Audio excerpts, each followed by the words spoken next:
ऐसे हुई थी श्री कृष्ण की मृत्यु। महाभारत काल से जुड़े इस रहस्य को जान विश्वास नहीं करेंगे आप। भगवान विष्णु के 8वें अवतार श्री कृष्ण की लीला तो हम अक्सर बड़े बुजुर्गों द्वारा सुनते आए हैं, लेकिन भगवान श्री कृष्ण की मृत्यु कैसे हुई? मृत्यु का कारण क्या था?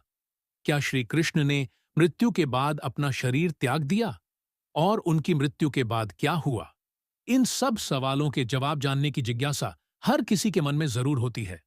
आइए, आज हम आपको बताते हैं कि आखिर भगवान श्री कृष्ण की मृत्यु कैसे हुई। भगवान श्री कृष्ण का जन्म 312 ईसा पूर्व में मथुरा में हुआ था।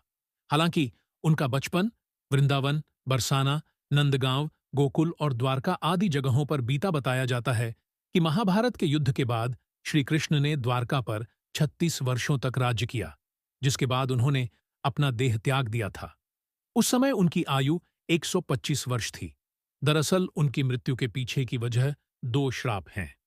आइए इनके बारे में जानते हैं। बताया जाता है कि महाभारत के युद्ध के बाद जब दुर्योधन और उसके सभी भाइयों का अंत हो गया, तो उनकी माता गांधारी को अत्यधिक क्रोध आया। अपने बेटे के शव पर शोक व्यक्त करते हुए रणभूमि पर गांधारी ने श्री कृष्ण को 36 वर्षों के बाद मृत्यु का श्राप दे दिया। ये सुनकर पांडव चकित रह गए, लेकिन श्री कृष्ण ने मुस्कुराते हुए इस अभिशाप को स्वीकार कर लिया। इसके बाद ठीक 36 वर्षों के बाद उनकी मृत्यु हो गई। उनकी मृत्यु एक शिकारी के हाथों हुई। भागवत पुराण में बताया गया है कि एक बार श्री कृष्ण के पुत्र सांब ने शरारत करने की सोची। सांब अपने मित्रों के साथ एक स्त्री का वेश धारण कर ऋषि मुनियों से मिलने गए। स्त्री के वेश में सांब ने ऋषियों से कहा कि वह गर्भवती हैं। यदुवंश कुमारों की इस शरारत से ऋषियों ने क्रोधित होकर उन्हें श्राप दे दिया कि तुम एक ऐसे लोहे के तीर को जन्म दोगी जो तुम्हारे पूरे कुल का सर्वनाश कर देगा। इस श्राप को सुनकर सांप डर गए और उन्होंने तुरंत सारी घटना उग्रसेन को बताई। श्राप से छुटकारा पाने के लिए उग्रसेन ने सांप से कहा कि तीर का चूर्ण बनाकर प्रभास नदी में प्रवाहित कर दो, जिसके बाद सांबा ने वही किया।